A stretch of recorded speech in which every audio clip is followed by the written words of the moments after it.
Ethnocentrism is the opposite of cosmopolitanism, which values other cultures for their difference. अब ethnocentrism जो है बिल्कुल उल्टा है कॉस्मोपॉलिटनिज्म के, जो दूसरे कल्चर्स को जो है ज्यादा अहमियत देता है.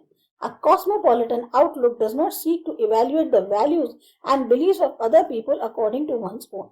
कॉस्मोपॉलिटिकन नजरिया जो होता है वो इवेल्युएट नहीं करता वैल्यूज और बिलीफ्स को जो और लोगों के हैं अपने खुद के कंपैरिजन में.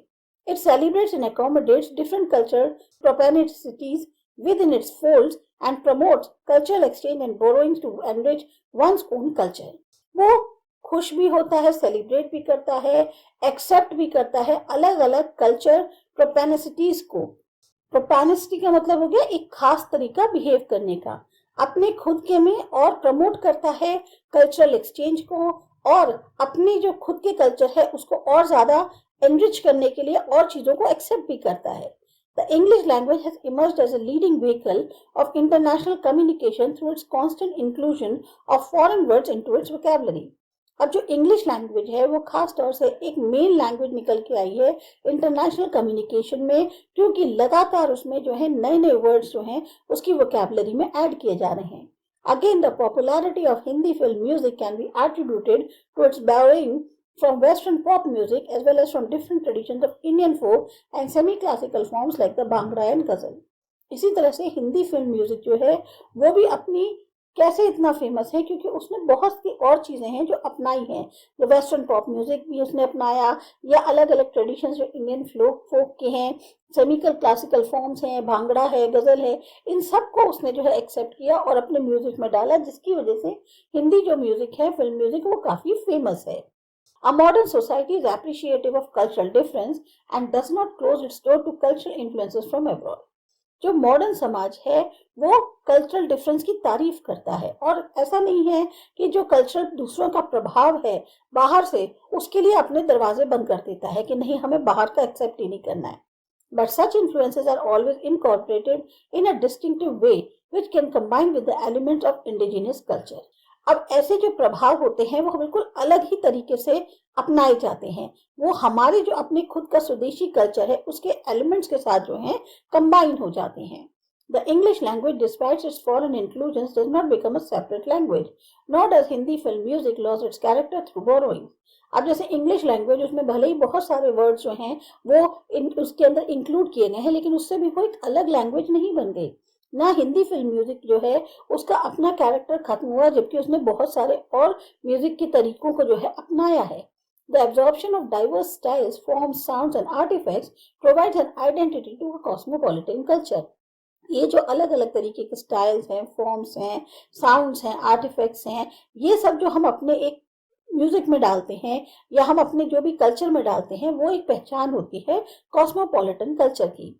In a global world where modern means of communication are shrinking distances between cultures, a cosmopolitan outlook allows diverse influences to reach one's own culture. एक ऐसा ग्लोबल वर्ल्ड जहाँ पर आज के मॉडर्न तरीके जो हैं कम्युनिकेशन के, उसकी वजह से कल्चर्स के बीच की जो डिस्टेंस है वो काफ़ी हद तक कम हो रही है. और अगर हम कॉस्मोपॉलिटन नज़रिया रखते हैं तो उससे क्या होगा कि अलग अलग तरीके के जो प्रभाव हैं अपने खुद के कल्चर को और ज़्यादा एनरिच करने में मदद करते हैं. Cultural change is the way in which societies change their patterns of culture. अब कल्चरल चेंज का मतलब क्या हुआ, वो तरीका जिससे जो सोसाइटी है वो अपने जो पैटर्न है कल्चर के उनको बदलती हैं. The impetus for change can be external और इंटरनल. अब ये जो चेंज का कारण है वो इंटरनल भी हो सकता है, एक्सटर्नल भी. In regard to internal causes, for instance, new methods of farming or agriculture can boost agricultural production, which can transform the nature of food consumption and quality of life of an agrarian community. अब अगर हम internal causes की बात करें तो जो नए methods हैं फार्मिंग के, एग्रीकल्चर के, उसकी वजह से जो एग्रीकल्चर प्रोडक्शन है उसमें बढ़त होती है. उससे क्या है, जो नेचर है फूड कंजम्पशन का उसमें बदलाव आता है. साथ ही साथ जो एग्रेरियन कम्युनिटी है, किसान समुदाय जो है, उसकी जो क्वालिटी ऑफ लाइफ है वो भी बेहतर होती है. On the other hand, external intervention in the form of conquest or colonization can also affect deep-seated change in cultural practices and behavior of the society. वही दूसरी तरफ से अगर बाहरी तौर पे कोई दखल है, चाहे वो कॉन्क्वेस्ट की फॉर्म में हो, जीत कर ले दे कोई या कोलोनाइज कर दे, तो उसका भी काफी गहरा प्रभाव पड़ता है कल्चरल प्रैक्टिसेस में या बिहेवियर में सोसाइटी के अंदर। Cultural change can occur through changes in the natural environment, contact with other cultures, or processes of adaptation. अब ये जो कल्चरल चेंज है ये आ सकता है बदलाव इसमें नेचुरल एनवायरनमेंट के कारण, अगर बदलाव हो तो उसमें आ सकता है, और कल्चर्स के कांटेक्ट में आते हैं उसकी वजह से हो सकता है, या जिस तरीके से हम प्रक्रियाएं अपनाते हैं उससे भी कल्चरल चेंज जो है हो सकता है। Changes in the natural environment or ecology can drastically alter the way of life of a people. अगर natural environment जो ecology है हमारी, अगर उसमें बदलाव होता है तो लोगों का जो जिंदगी है उसको जो जीने का तरीका है उसमें काफी चेंज आता है। When forest dwelling communities are deprived of access to the forest and its produce either because of the legal restrictions or due to its decimation, it can have disastrous effects on the dwellers and their way of life. अगर जंगल में रहने वाले जो समुदाय हैं उनको उनकी पहुंच जो है जंगलों तक उनसे हटा दिया जाए, या उनके जो प्रोड्यूस होती है फॉरेस्ट की उससे उनको जो है लीगल रिस्ट्रिक्शन के कारण, डेसिमेशन के कारण उनको जो है मना कर दिया जाए, तो उसका काफी गहरा प्रभाव जो है या बुरा प्रभाव उन ड्वेलर्स पे पड़ेगा या उनकी जिंदगी पर। Tribal communities in the northeast India as well as in the middle India have been the worst affected by the loss of forest resources.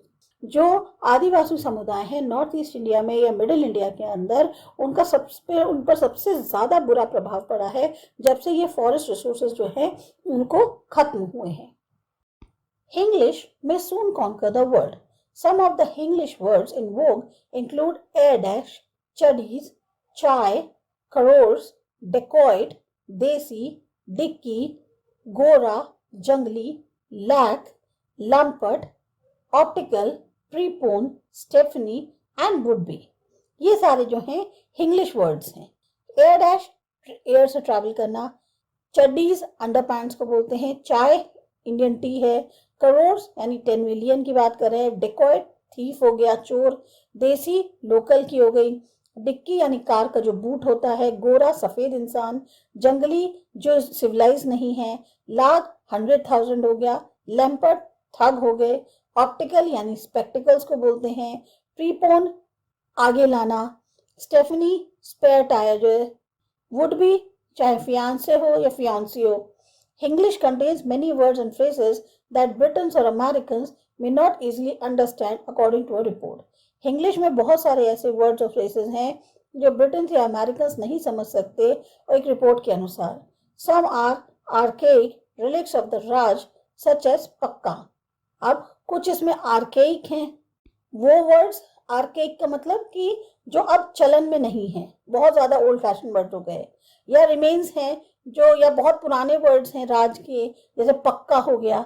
Others are newly coined such as time pass meaning an activity that helps kill time.